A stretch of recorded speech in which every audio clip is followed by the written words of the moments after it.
For today's Catholic Masterclass, I want to talk about the role of deacons, and specifically the way that they assist at the Mass, and even to add a little bit of what deacons do outside of the context of Mass.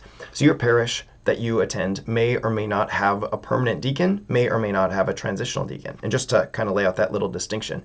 So there are some men who are ordained by the church, by a bishop, to be deacons for the rest of their lives.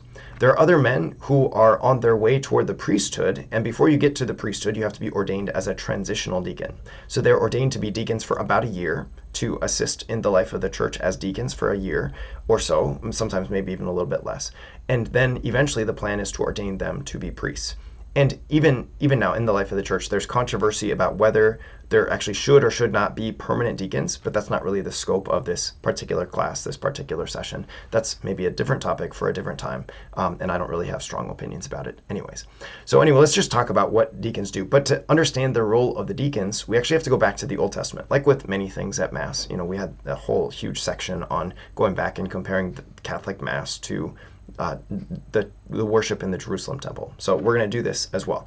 So in the Jerusalem temple, there is a distinction among those who are participants in the worship taking place in the temple. There are, of course, the priests who were the descendants of Aaron. So they're from the tribe of Levi, but the descendants of Aaron specifically were ordained to the priesthood, and only they could carry out the sacrifices in the temple. There were other men from the tribe of Levi who were not descendants of Aaron, who were not ordained to the priesthood, and so they were not allowed to offer the sacrifices in the temple. Nonetheless, because they were from the tribe of Levi, the Levites, they were instituted by God to assist the priests in carrying out the sacrifices.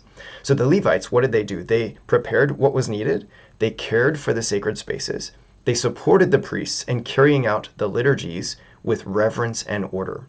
So you think of what's going on in the mind of the priest who's offering the sacrifices in the temple, the animals as well as the bread offerings. They had to do it in the proper order.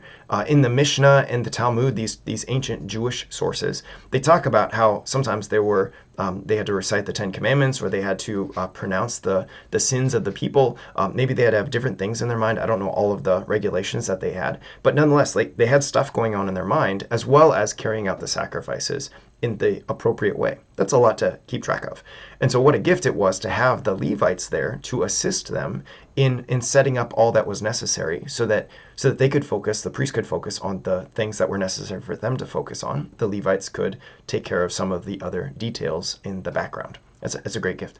And so even as I talk about that, I think, well, that sounds really similar to what's happening in the Mass with the role of deacons and priests and bishops. So priests and bishops are ordained by the church to carry out the sacrifice, to carry out the one sacrifice of Jesus, which is made present for us on the altar. Why? Because priests and bishops are participating in the role of Jesus Christ, the high priest. They're sharing in the high priesthood of Jesus. There are other men who may be ordained by the church, not for the sake of sacrifice, but for the sake of service. And these other men are called deacons. And again, there are transitional deacons, permanent deacons. Practically speaking, they have the same role in the Mass, which is to do what? To do something very similar to what the Levites did. They will help to assist in the Mass, to assist the priest so that the priest is able to keep in mind what he needs to keep in mind as he carries out the sacrifice, as he makes present the one sacrifice of Jesus on the altar. So what do deacons do during Mass? Well, if there's a deacon at Mass, the deacon always reads the gospel. He might preach the homily, although that's less frequent than it is more frequent. Nonetheless, he prepares the altar. He assists the priest in the Eucharistic prayer by, for example, if he wants to turn the pages in the Roman Missal for the priest, or there's the pall on top of the chalice, he might take the pall off of the chalice, etc. He might lift up the chalice at the doxology, at the offering of the Eucharistic species, the sacred host and the chalice. And then he also helps to distribute Holy Communion. So the deacon doesn't consecrate the Eucharist. He's not ordained to do that. But nonetheless, he carries out the assistant role, just as the Levites did. And his assisting in the liturgy assists the beauty, the order, and the integrity of the liturgy itself. It's a great gift if there's a deacon at the Mass to assist in that role. And sometimes there might be 2 deacons or even 3 deacons assisting at the Mass at any given time, any given liturgy. So now, just to kind of step outside of the role of the Mass for a moment, deacons also add something. So the Levites were instituted by God to assist in the liturgy of the temple, and it seems, in my mind anyways, like they don't really do much else outside of that, which is an important role. The deacons, on the other hand, in the life of the church, they also they add something. So they're sent beyond the walls of the churches to do all kinds of things. From the earliest days, we actually see that deacons were specifically entrusted with caring for the poor, the neglected, and those in need. In fact, there's a story, St. Lawrence, from the early days of the church. He was commanded by the Roman emperor, by some Roman official, to collect the jewels of the church, the value of the church. And so he said, okay, I need a couple of days to do so. And he went and he presented to this Roman official, or to the emperor, all of the poor. He says, this is the wealth of the church. So it just shows that Lawrence, who was a deacon, he had this deep connection with the poor and the outcast, with those who are on the peripheries of the world. And having this deep connection just shows like this was what he was entrusted to do, was to care for these people. And the very first deacons that we find in Acts chapter 6, like this is the whole thing, is the priests, the apostles were being demanded to care for widows, to care for orphans, to care for this group called the Hellenists, who were Greek-speaking Christians, Greek-speaking Jewish Christians. And anyway, they say like it's like we have to carry out the sacrifices. We have things that we have to do ourselves, and so maybe we can ordain some men who can help to serve in the life of the church in that particular role. And so then from there they ordain deacons, the very first deacons in the life of the church. So anyway, so what's cool about this, I think, is that deacons, they become like a bridge between the worship of the church and the service of the church. So that of course they're concerned about helping the priest to offer the sacrifice and to offer it appropriately and correctly in the right order and right harmony and integrity and all that stuff. But they're also concerned with the life of the people in the church. And so they play this role of kind of going back and forth, which I think is just really beautiful to consider the role that has there. And that I think gets to the bigger thing of when we look at the deacons in the church, this teaches us something really important, and that is that not everyone is meant to have the same role.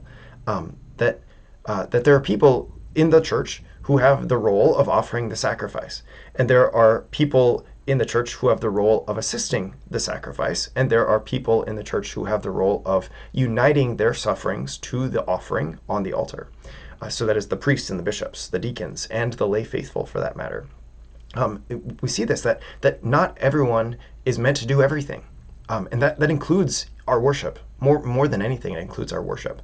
That not everyone is meant to be the one to offer the sacrifice. Not everyone is meant to be the one to assist in offering the sacrifice in the sanctuary.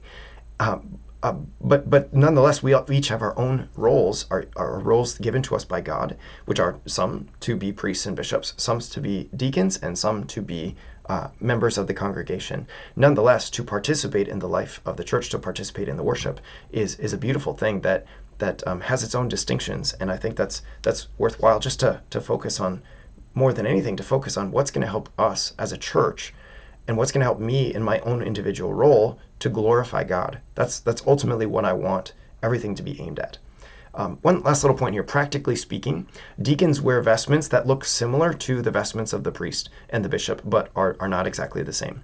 So the priest normally wear the chasuble, which is that long flowing robe that's colored, the different liturgical colors over the top. Whereas deacons wear, it's called a dalmatic. It's a similar robe that goes over the top of everything, but it has sleeves to it. And the stole that the deacons wear, you might attend a mass where the deacon is not wearing the dalmatic, but just the stole. The stole goes from his right shoulder to his left side diagonally, as opposed to the priest, which goes over the neck and hangs down. So I think practically speaking, the kind of the sleeves and the diagonal stole, it keeps everything from flowing all over the place, and it just allows practicality to take over, allows the deacon to assist without having to worry about his dalmatic or his stole getting in the way of anything on the altar. So anyway, there's that. So I hope this was helpful for you, just to understand a little bit more about what the role of the deacon is and how valuable the deacons are in the life of the church. I will look forward to seeing you next week. Peace.